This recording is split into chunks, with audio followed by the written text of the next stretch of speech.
일곱째 달 그 달 초하루에는 거룩한 모임을 열고 생업을 돕는 일은 아무것도 하지 말아라.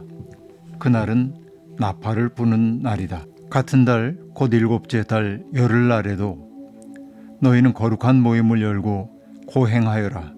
너희는 아무 일도 해서는 안 된다. 일곱째 달 보름날에도 거룩한 모임을 열고 생업을 돕는 일은 아무것도 하지 말아라. 이래 동안 주 앞에서 절기를 지켜라. 민수기 29장 1절, 7절, 12절 말씀. 흔히 유대 달력으로 7월 첫째 날은 나팔절로 불리는 신년 축제일입니다. 유대인들은 이날을 로시 하샤나라고 해서 새해로 기념을 하고 있습니다. 유대력으로 7번째 달이기 때문에 지금의 시간으로 얘기하자면 10월경이 되겠습니다. 유대력의 7월이면 팔레스타인의 농부들은 올리브와 포도 수확을 거의 다 마치게 됩니다. 그리고 첫 번째 가을비가 내려서 땅이 촉촉하게 젖어들고 풀들이 푸릇푸릇 돋아나기를 기다리는 때입니다. 수확의 기쁨, 그리고 다가올 농사철에 대한 기대와 설렘 사이에서 그들은 시간을 새롭게 하는 명절을 그렇게 맞이하게 되는 겁니다. 그날 나팔을 분다고 해서 나팔절로 불리는 신년 축제인데요. 나팔을 분다고 얘기하지만은 사실 그 나팔은 쇠로 된 것이 아니라 양의 뿔로 된 나팔입니다. 맡은 사람이 길게 양의 뿔로 만든 그 뿔나팔을 불면 사람들은 하나님과 맺었던 언약을 상기하곤 했습니다. 그 나팔 소리는 하나님 앞에서 우리의 삶을 돌아보라는 초대인 동시에 지난 시간 동안 우리들이 허비했던 시간들을 참회하라고 하는 그런 날이었습니다. 일종의 의뢰이죠. 사람들은 그 뿔나팔 소리와 더불어서 우리가 하나님과 언약을 맺은 백성임을 상기하고 자기의 삶을 돌아보고 참회함으로 새로운 날을 맞이하게 되었습니다.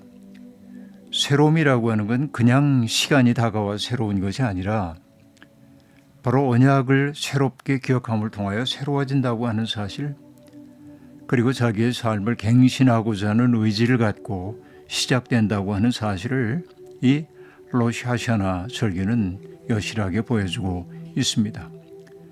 이날이 되면은 백성들은 수송아지 한 마리, 순양 한 마리, 어린 양 7마리와 소제, 또 속죄제를 위한 수염소 제물 한 마리를 바쳐야 했습니다.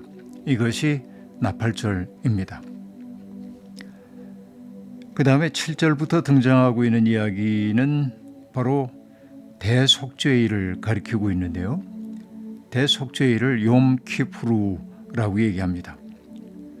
7월 첫날, 그러니까 로시 하샤나가 시작됐던 그 첫날부터 열흘에 이르는 그 열흘 동안을 이스라엘 사람들은 두려운 날들, Days of War라고 부릅니다. 이때는 정말 자기의 삶을 삼가야 하는 그런 삼감의 계절이었습니다. 자기의 삶을 철저히 돌아봐야 하는 때였습니다. 그리고 10일이 되면 대제사장은 1년에 한 번 지성소에 들어가서 백성의 죄를 대속하기 위한 제사를 바치는데 바로 이 대속죄일이 바로 그날이었습니다. 대속죄일을 통하여서 유대인들은 자기들이 저질렀던 죄들, 또 민족적으로 저질렀던 모든 죄들을 하나님 앞에 고하고 용서를 청하고, 그러기 위해서 그들은 그날 금식해야만 했습니다. 안식하는 동시에 금식을 하는 거죠. 이중적 과정이라고 볼 수 있습니다. 하나는 속죄하기 위한 것이고 또 하나는 하나님의 뜻을 내면 속에 맞아들이기 위한 그런 날들이었습니다. 앞서도 얘기한 대로 새로움이라고 하는 게 저절로 오는 게 아니라 이러한 치열한 자기 반성, 내 삶이 하나님 눈앞에서 이루어져야 한다는 사실을 열흘 동안이나 상기하고 마침내 하나님의 용서를 청하는 대속죄를 갖는다고 하는 것은 그들이 시간을 구속하는 일이 얼마나 소중한지를 여실히 보여주는 대목이라고 볼 수 있겠습니다. 그리고 일곱째 날 보름날부터 시작되는 것이 그 유명한 장막절 숫꽃이라고 부르는 그런 날입니다. 사실은 대속죄일인 욤키프루가 지난 후에 닷새째 되는 날부터 시작되는 절기입니다. 밭에서 난 곡식을 다 거두고 난 다음에 그동안 보살펴 주시고 채워주신 하나님의 은혜를 돌아보며 찬미하는 절기입니다.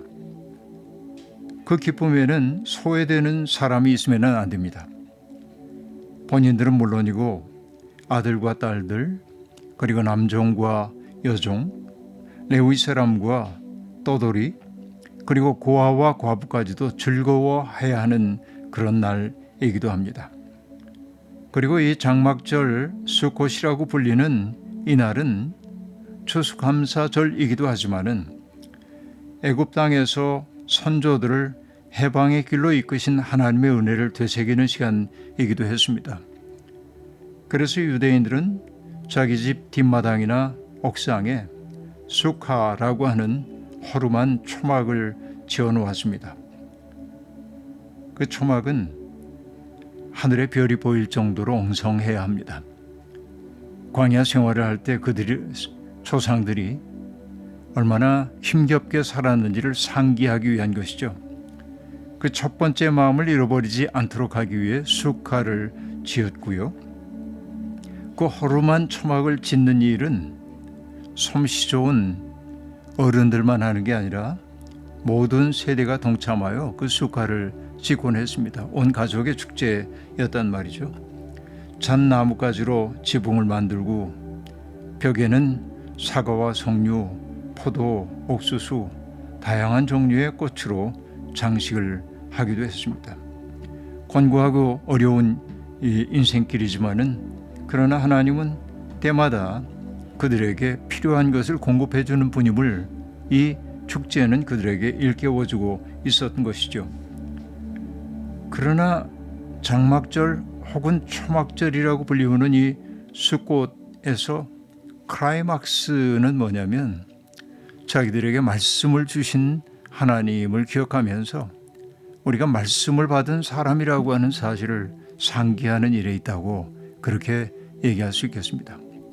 그러니까 유대력으로 7월 1일부터 7월 15일에 이르는 이 기간 동안 굉장히 긴 기간입니다만은 새로운 로시 하샤나가 시작되고 그리고 대속죄일이 이어지고 그리고 초막절이 이어지고 초막절의 끝이 클라이막스가 하나님의 말씀을 받은 사람으로 산다고 하는 것, 이 일련의 과정들이 어떻게 보면 시간을 새롭게 하기 위한 그들의 노력임을 알 수 있습니다. 오늘 우리에게 필요한 것도 바로 이런 절기에 대한 감성이 아닌가 하는 생각을 갖게 되는데요. 이 날들을 철저히 지킴을 통해서 유대인들은 자신들이 언약 공동체에 속해 있다는 사실, 자기들이 거룩한 백성, 제사장 나라로 부름을 받았다는 사실을 재확인하는 그런 절기였던 것입니다. 삶은 이러한 의례를 통하여서 시간을 아름답게 만드는 과정인지도 모르겠습니다. 하나님, 우리는 시간의 강물에 떠밀리며 살고 있습니다. 하나님은 인생의 모든 때를 아름답게 하셨지만은 우리는 분주함 속에 허덕이느라 삶이 주는 선물을 알아차리지 못할 때가 많습니다. 유대인들은 절기를 지킴으로 하나님 앞에서 자기의 삶을 돌아보았고 자기가 언약 공동체에 속한 사람임을 재확인했습니다. 하나님, 우리에게도 그런 지혜를 허락하여 주십시오. 낡아 빠진 시간을 새롭게 하며 일상의 모든 순간 속에서 영원의 광휴를 볼 수 있는 눈을 허락하여 주십시오. 아멘.